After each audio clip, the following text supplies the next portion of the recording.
Welcome to the Miracle You, guiding you on the journey towards finding passion and purpose and how to discover, create, and live a life by your design. Whether your success has been plentiful or your missed opportunities have been overwhelming, we can help you become a more empowered, masterful person and show you how to share your gift with the world. It's time to inspire change from within with the host of the Miracle You, Vince Kramer. Hello, imagination.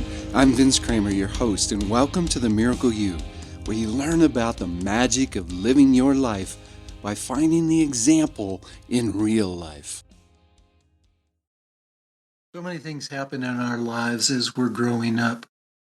We have a tendency to be overloaded or stressed out with the things that might make a difference in our future. We worry about, will I be able to go to college? Will I be able to find a job? Will I be able to support my family? The stresses and the anxiety that comes from those worries affect so many of our children, so many of our young adults, and many of us as older adults. And as we look at the anxieties that show up in the world, there's a need for acceptance, a need for understanding that things do happen in our lives. And in those creations and co-creations, there are gifts.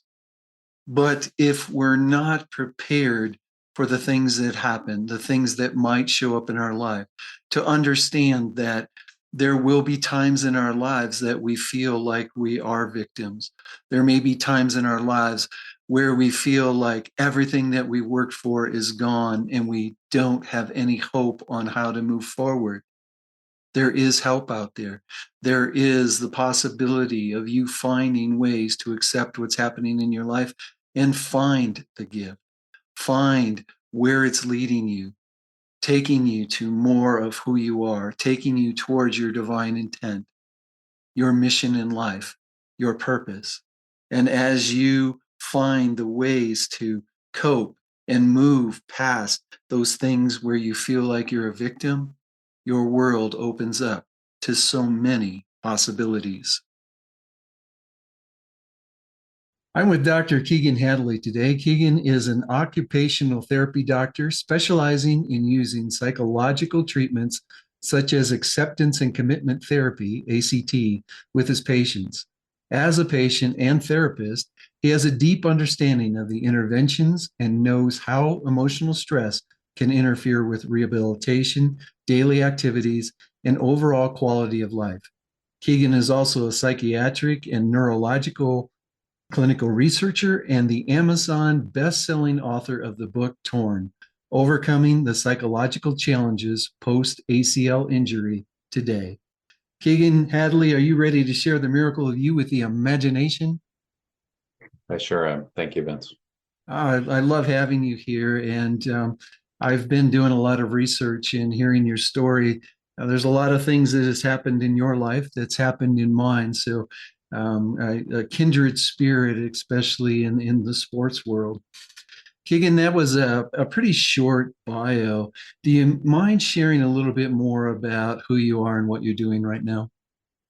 Yep. So as you said, I'm a doctor of occupational therapy, but I'm kind of taking an unconventional route as far as the therapy world. I ran right into writing a book because when I was an athlete, I played football for roughly almost 2 decades, and I obviously was injured a number of times throughout my career, involving most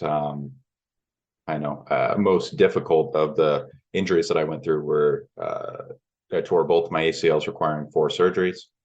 And what I noticed through those injuries specifically, because you're away from your sport for a longer period of time, is how difficult the psychological side of physical injuries truly is. And, it led me to some difficult situations. And I wanted to make sure that other athletes that were in maybe similar situations didn't end up where I ended up. So I kind of went down that path shortly after graduating. So Quantum physics shares there's no mistakes or coincidences. So we're led down a path that I think that we are truly made to, or here to make the biggest difference. In some of the research I've done, Keegan, you've shared about your anxiety and some of the things that even happened prior to your injuries. Could you share a little bit about that?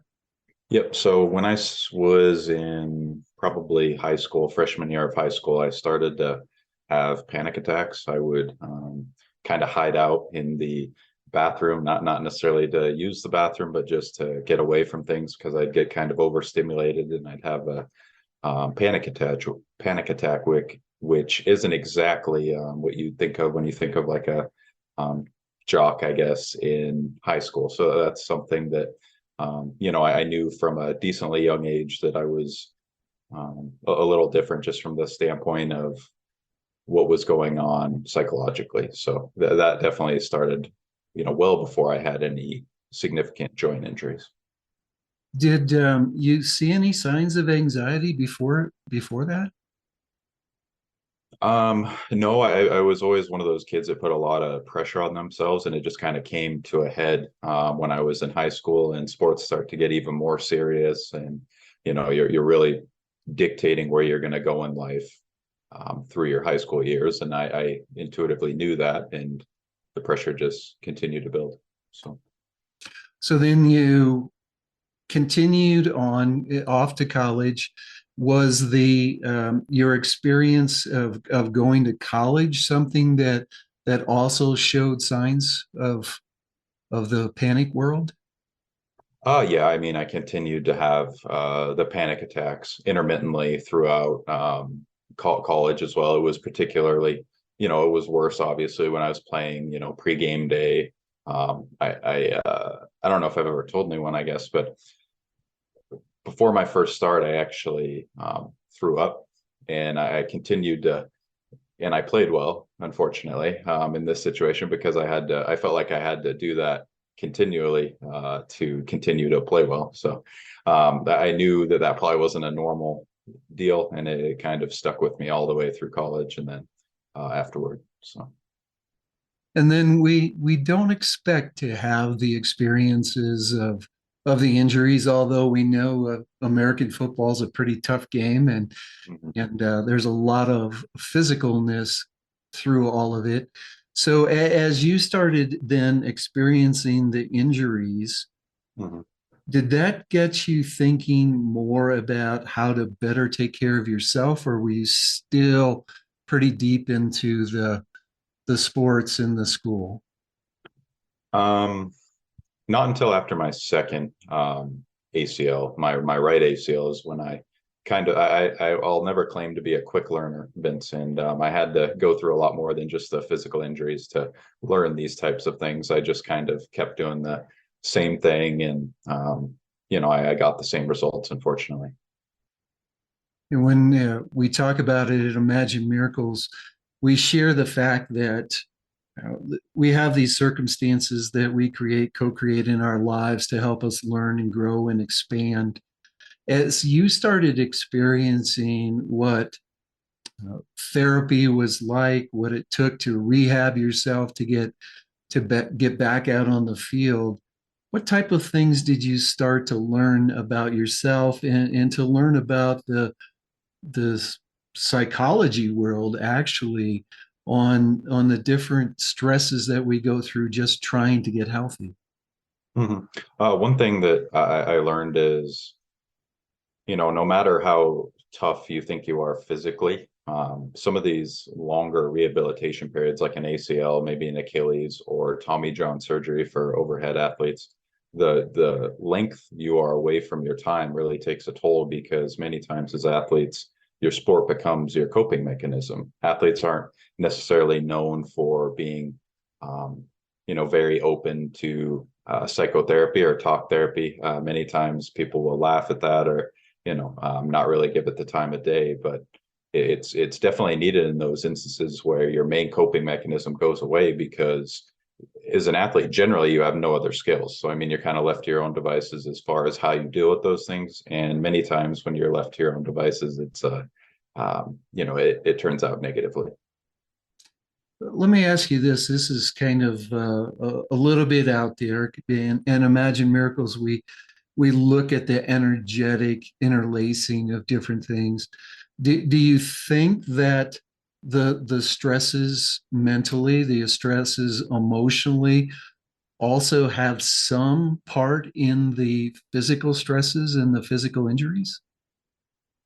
Certainly. Everyone always tries to pry apart the physical and emotional or psychological health, and you can't do it. It's one body, and you go with you no matter where you go, and that's a collection of all parts. That's the physical you, that's the emotional you, that's the psychological you. They're all with you at all times. So if you go through this traumatic injury, it's going to take a toll, on all those versions of yourself. So. Could you tell us how you learned about ACT, acceptance and commitment therapy, and then why it became so important to you? So after I went through some trauma after my second injury, I kind of went down the rabbit hole as far as getting to my low point, which was when I was suicidal for a time. I knew at that point I needed to go to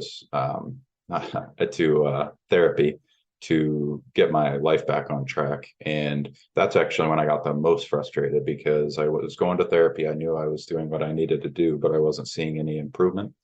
I'm the type of person, if you say, don't look over there, or don't think this, I look over there and I stare, and I also think those thoughts repeatedly. So I was having a really hard time with cognitive behavioral therapy, which has a ton of efficacy. It's been proven numerous times, but some people it just isn't effective for. And, unfortunately, in this case, I was one of those people. And I was lucky enough to find acceptance and commitment therapy and switch clinicians. And I started to slowly creep out of, the hole I was in the very first day. Again, it's not a magical pill, but it starts to give you, at least for someone like me, it started to give me the skills necessary to get out of that situation and deal with every other situation that I've went through since then. So, Could you describe what it is? yep. So ACT, or acceptance and commitment therapy, is essentially kind of like a close cousin to cognitive and behavioral therapy. Instead of wanting to eliminate the negative symptomology of your mental health condition, which is essentially the goal of CBT, you're trying to just arm yourself and be ready for when the inevitable happens. No matter how great a life you live, you're going to lose someone you love. You're going to have trials and tribulations. So it prepares you for those things, and it's more flexible. It's termed as psychological flexibility, and it just gives you the tools necessary to deal with something when it does come up. And it does that by how it goes out about the process. And I'd be more than happy to discuss that with you as well. Yes, please share it. Yep. So ACT has 6 separate pillars of skills, I guess, 6 foundational skills. And those are acceptance, diffusion, mindfulness, self as a perspective, purposeful action, and values. And you essentially use those 6 skills to deal with any, perseverative negative thoughts. For me personally, I had to deal with the thoughts that I was broken because of my, panic attacks. I had the physical injuries, and then emotional abuse that culminated in me being suicidal. So, I mean, I always had that thought of I am broken. And the slight difference between CBT and ACT essentially is the difference between I am broken, or just figuring out a way not to think that. That's essentially my over here, don't look over there. And it's a difference between that and I'm having thoughts or feelings that I'm broken, and I am not those thoughts. So it gives me that, a little bit of distance between myself and the thought in order to evaluate it and determine whether or not it's per my values, which was really helpful for me. It got me out of the kind of that funk, and it allowed me to kind of crawl out of that hole I was in. So I like to talk about the fact that everything that happens in our life comes together to help us deliver the reason that we're here on earth, to live what we call our divine intent, our why, our reason for being here. So your experiences with the psychological stresses, the psychological feeling broken, and then you bring it into your experiences with football, with working with a team, understanding that although you're part of the team, you put a lot of stress on you as an individual also to give your best performance. The understanding of ACT and ways to help people psychologically move through the emotional stresses through rehabilitation. Talk to us about how that all came together for you to say, this is what I want to do in life. This is how I want to show up. So it really happened when I was in therapy with the ACT clinician. As part of my therapy, I'd go through journaling. I'm a writer just out of habit, and I was journaling just about my experiences. And I found, I could kind of had a thought one day that, if I would have had these skills through all these different situations that had caused me a lot of grief throughout my life, I would have been much better prepared to deal with that situation and come out even better. So I literally took my journals from my own therapy and then just kind of reverse engineered it and provided the back end scientific citations, and that essentially is the book, going from me from a freshman in high school to being 26, 27 years old. Essentially, it's just my path, and it's advocating for special care to be taken to physically injured athletes. Share with me the thoughts that went through your mind initially when, oh my God, I'm not going to be able to play pro ball, semi-pro ball, arena football. I know that you had an opportunity there.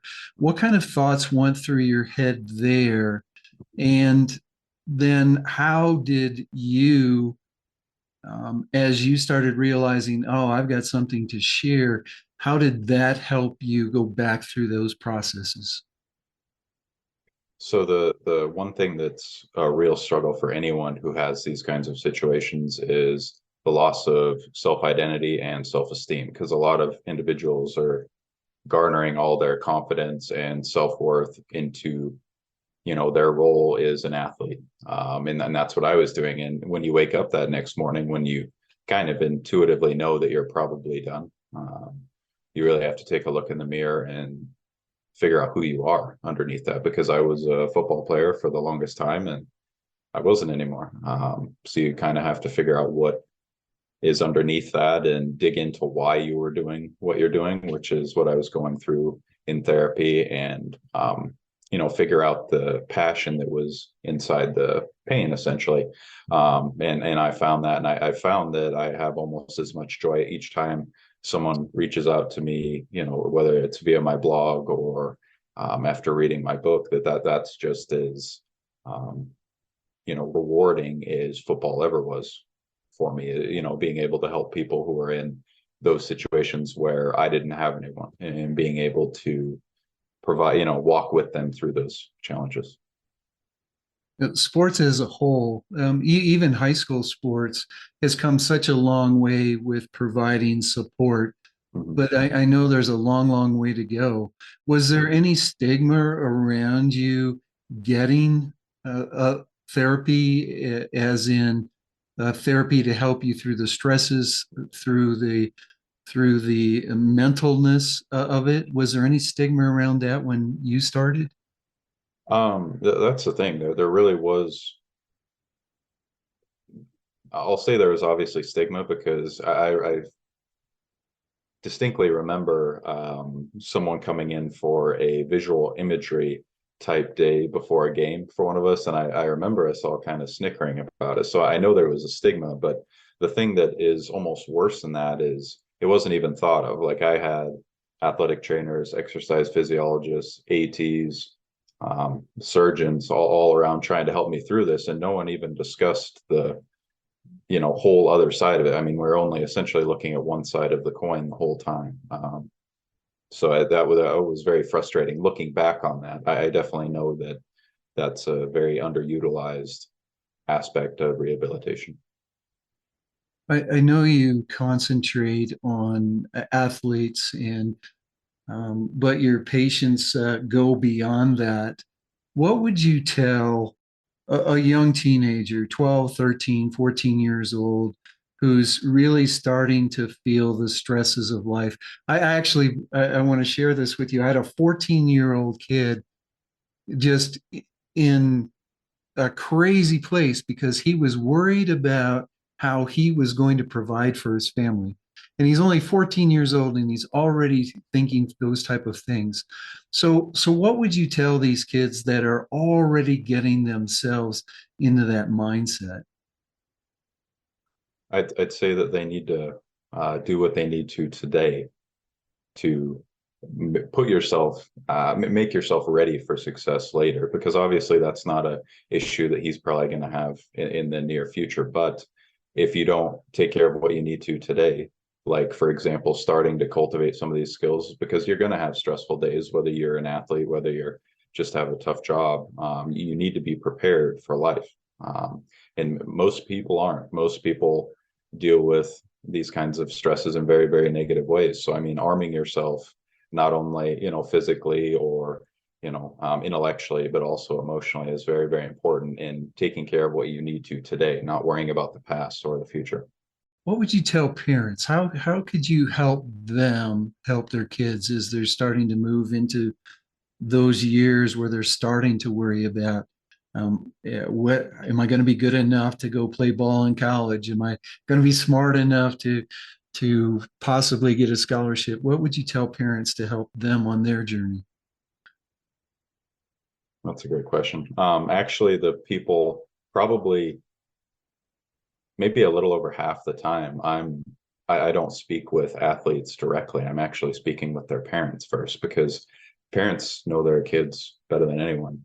So they can tell if they're really having a hard time, and that's usually how I get connected to athletes, is via their parents. What I would say to concerned parents is just be there, and I would highly recommend taking a look at it. It doesn't have to be ACT if they're not comfortable, but just being aware of the different things that athletes are going through on a day-to-day basis and what would be the best for them, because there is a heavy psychological side of sport, that's been proven many, many times. And if you're not providing a safe and supportive environment for them at home, it only compounds that, and it makes it less and less likely that they are going to succeed. So Is I don't want to go too far down this road, but do you see more in one gender or the other of getting to this place? it kind of depends. I mean, the individuals I talk to, obviously the clientele changes every so often, but initially when I started, it was a lot of female soccer players, just due to the sport they play. Highly active parents. I don't know if you've been to many soccer games, but they have very active parents generally.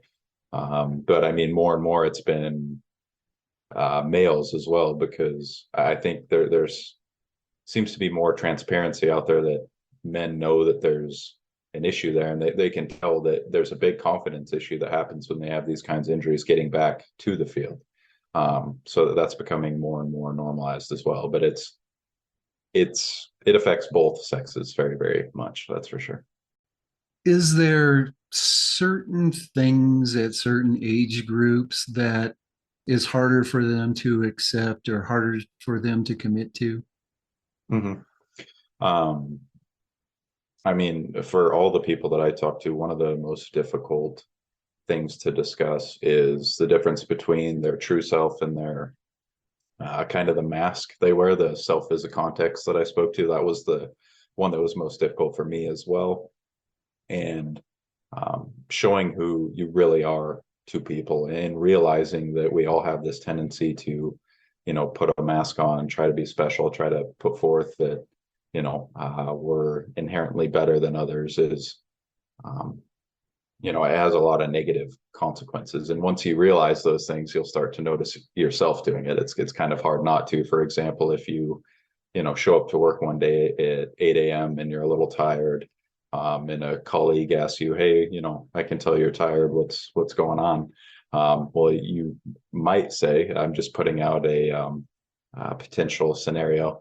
Well, I didn't get to bed last night until 1:30. Well, in all actuality, you might have went to bed at 12:45. Why did you say 1:30? You're just trying to kind of inflate yourself, like, look how late I was up and I'm still here, kind of thing. And we all do that. And it's kind of hard to understand why you do those things. Once you know that, you'll kind of catch yourself doing that every so often. But realizing that for younger individuals and athletes in particular is very, very crucial. And it was the last test for me personally, was putting the book out, because a lot of the scenes or stories I talk about are definitely not really conducive to the male football player in the US. Tough and no feelings, cool, those kinds of things. There's pretty much every situation in the book. I'm not doing anything cool. So yeah, that was kind of my final test for myself. You kind of alluded to this earlier as we move into winding down out of the podcast, that you had an image of yourself, or the title football player was who you were. Mm-hmm. How was that, and what would you share with young kids about understanding that they are more than just being a football player or a soccer player, or even a scholar? Yeah. So essentially, looking into, everyone always asks, whenever you meet someone, one of the very first questions that usually comes out is, what do you do? For most people, for me, I played football. But if you dig into why, a very important question that's never really asked is, why do you do what you do? So if you dig into that, that's what I had to do personally. I found that I equated football and athletics in general to the relationship I had with my dad. And that relationship that we cultivated from sports. He was my coach at a young age through early middle school anyways, and I always equated football to him, and then also an opportunity to get out into the world. So I continue to do that. I like to fill that role for other people, and knowing that if you can realize why you do something, you're much more likely to be successful in the aspects that follow sport, because we all can't play sports forever. Thank goodness as football is concerned, but it's a very important thing to note. And it's something that I talk about, reasonably often with my clients, because I would say about 20% of my clients aren't returning to, sport. They're heading out into the quote unquote real world. And it's, discussions that we have to have they have to be very deep discussions on, why were you doing what you want to do? Because many times if you talk to these individuals, especially, within 3 months or so following the injury, they're very down. They're pretty much hopeless as far as, well, all I planned was, to do X, Y, and Z, and now those are no longer on the board. So it's very difficult for them to see anything past their sport. So to relate to them and for them to know I'm coming from a similar place is very comforting for them. And very powerful in them being willing to look a little bit deeper. You've shared so many great things with us. As we finish our time together, could you share one thing that you want to make sure everyone that listens to this podcast takes away from it? Mm-hmm. One thing I think is always important for anyone is, we've all had difficult situations, maybe losses or failures in life. And I think that one of the most important things you can do to get to where you want to be is to be able to learn from those things. We have the tendency to not think about, losses or failures, but if you take a minute to really digest what happened and maybe how you could have improved our relationship better throughout that, the duration of that relationship, or potentially you lost a game, really learning what you could do better from that situation, instead of just kind of pushing it under the rug, or just trying not to think about it, because we have the tendency not to think about things that are painful for us. So, and I will share that the work that we have done with so many people, that the gifts that come from the pain, the gifts from the things that seem like you were a victim of, can be so big if we're just willing to look at it. And I think what you just shared here was so important. We're not the failure, we're not the loss. We just experienced it, and how can we learn from that experience and realize it's not defining us in any way? No, it's just the opportunity to learn from it and grow. There's really nothing better. Once you get some distance from it, I mean, all those failures or losses only help build you up if you're willing to evaluate them appropriately. Well, you've been a perfect example for everyone to look at. Yes, you had a lot of your eggs in one basket at one time, but you realized that those eggs may have been cracked a little bit, but you made omelets with it to show up in the world in a way that is truly making a difference for many young athletes, their parents, many older athletes. So the example that you're sharing is just amazing. How can people get in touch with you, learn more about what you're doing? Yep, you can always reach out to me via my website at keagenhadley.com, or it's easier to spell, theacltherapist.com, and I'm also on Instagram and Twitter at the ACL Therapist. And all that information I'll make sure is available on Keagen's show page. Just go to themiracleu.com. That information will be available for you. Keagen, thank you so much for who you are, what you're doing in the world, and for sharing your story in a way that gives hope and possibility to those that are listening and those who are experiencing or may experience some of the things that you've experienced in life. I really appreciate it. Thank you, Vince. On behalf of my wife, Mary, who's also my business partner, the entire team here at Imagine Miracles, we want to wish each and every one of you a miracle day. You've completed this episode of The Miracle You, but we have plenty more to help you discover your own personal passion and purpose. Head over to themiracleu.com for free resources to assist you on your journey, as well as register for our free webinar, Discover Your Miracle Life, 3 Mind Awakening Steps Toward Your Unique Purpose, or apply for a one-on-one Your Life, Your Way breakthrough session and discover your next best step on your journey. All available exclusively on our website. That's themiracleu.com. We look forward to sharing more experiences of passion, purpose, and life by design next time, right here on The Miracle You.